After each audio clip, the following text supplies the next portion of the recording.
how does it really make you feel, when you sit and think about this? Because you studied dinosaurs for a while, you know how majestic creatures they were. They used to rule Earth, right? They were the most powerful. And then just like that, wiped out completely. So my first question for you would be, when you actually think about it, how does it make you feel about life in general? And then how does it make you feel about human civilization and how temporary our existence is? Well, that's a really good question. So basically, there are when you just look about all the fossils. So, for example, if you pick a trilobite, a very small animal that lived in the oceans, like they started appearing during the Cambrian period, 550 million years ago. And trilobites at one point, by the end of the Permian period, they went extinct.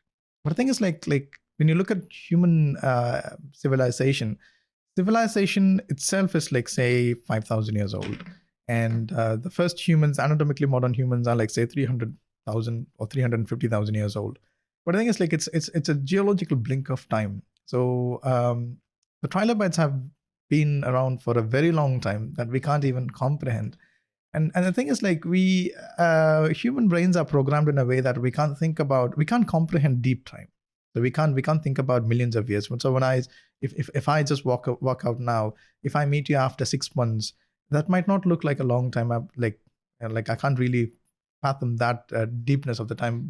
But millions of years, it's really really tough. So for example, when I say this is 85 million years and that one is like 83 million years, it might not look a big difference, but that's 2 million years that's separating that one. I mean, like that's It's a lot of time. it's a lot of time. So dinosaurs were around for a very long time, and it's kind of sad to think about these magnificent creatures that went extinct just like that because of a random rock falling from the sky. But at the same time, uh, you can't. I mean, like I can't stop thinking about this one also. The fascination that you have for the dinosaurs is because dinosaurs went extinct. They are not here anymore. Well, like when you just don't have anything, you like basically gold is precious because gold is rare. Diamonds are even costly because you don't see diamonds everywhere. But imagine like just like if somebody like drops tons of diamonds around in your car park, like it loses value just like that. You won't have that interest for that one. But in my case, like dinosaurs going extinct is something that actually gives why a feeling that like they are really interesting creatures. But it's kind of sad that they went extinct. But the other thing is like it kind of teaches one more thing. Like no matter how long you're going to be in the planet, there is going to be events that kind of like wipe you out. But that's not the end. There is going to be another replacement because the mammals took over. So like I don't know. It's kind of a philosophical thing when people say nothing is permanent, but that's kind of true when it comes to evolutionary biology. Like if there is only one thing that is permanent, it's our DNA that keeps passing its genes from one generation to another one. Yeah. You touched upon something very interesting. So we have really majestic creatures among us. We have the blue whale, we have elephants, for example, but we are not really as fascinated with them as we are with. They have become very common things because we're used to it. But dinosaurs, you're right. Part of the fascination is because they went extinct. Absolutely. That's a very interesting point. So I just wanted to get your expand on that commentary for humans as well. There are so many obstacles in our way. Any day a super volcano can erupt, and that might be the end of civilization. Another asteroid meteor impact, nuclear war. We're always on the brink of that. Rising sea levels. There's so many challenges in our way, and like you mentioned, we've been on Earth only for like a blink of a time. If you really look at history of time, so do you feel like, are you amazed that we have survived so far? Yeah. Basically, I mean, like when I say like we are just like a very young species, but I should not also underestimate what humans have done to the planet.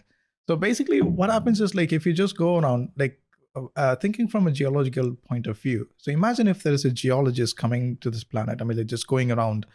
If I just go to a Cretaceous site and I go through the layers of rock, and I find bones of animals sticking out here and there. But apart from that one, I don't see. I mean, like a maximum, if I can actually go around and see a burrow.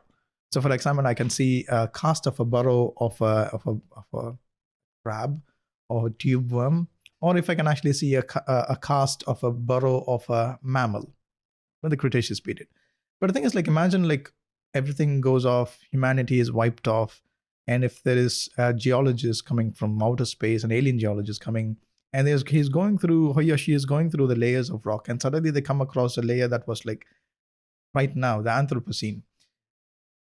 I mean, like, they would be quite amazed that, like, in older layers, you'll just see bones of animals and humans, and suddenly you just don't see anything, just a bone. You would see massive buildings, you would see radioactivity, you would see metals, all concentrated in different areas. You would see bones of the. I mean, like, this is what Richard Dawkins would call extended phenotype. So, for example, our genes code to build a body, but for example, take a beaver. So a beaver builds a dam. So that's something, the gene actually forces the beaver actually to build a dam, which you can actually see. That's an extended phenotype of what a gene can actually do. So when it comes to us, I mean, like, look out, like the tallest building in the world. We laid telegraph lines through the oceans. I mean, like, there is, if I ask you to pick one spot in the planet that does not have a human footprint, you have to, I mean, like, it's very tough to pick one spot. You can just go to the deepest part of the world. You see a plastic cover. You see a chocolate wrapper. You just go to the top of Mount Everest, which is the tallest point in the entire planet. And people like 100,000 years ago, they couldn't have imagined like climbing all the way up there. But there is trash all over there. So the human impact, although it is negative, but it's kind of astounding to think how much we did. I mean, like, for example, 550 years of a multicellular evolution. None of the species managed to reach the moon. None of the species ever, no, not a single animal that managed to leave the planet. And like, there was space. We are spacefaring creatures. So, and also all these improvements or all these advancements happened in a very short time. It happened in, like, say, 200, 300 years maximum. Industrial Revolution, 1800s, and suddenly everything started happening very, very quickly. And one more thing is, like, we are no longer bound by our genetic evolution. So evolution is still working on us in a genetic level. But the thing is, like, we can bypass. So if there is a little kid that has a genetic disorder, all we can actually do is we have the technology to just go around and edit that gene and get the kid ready and running. So that sort of, although when I think about human existence being not so impressive, we are very young creatures in the planet, but the stuff that we have done to the planet is more than just impressive. It did have a negative impact.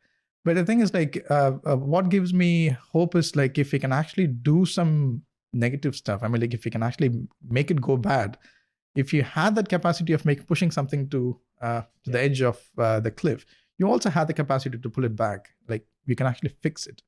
So, but it's going to take a lot of time, a lot of effort, a lot of mind change. But yeah, it is. We are very impressive creatures, just like the dinosaurs.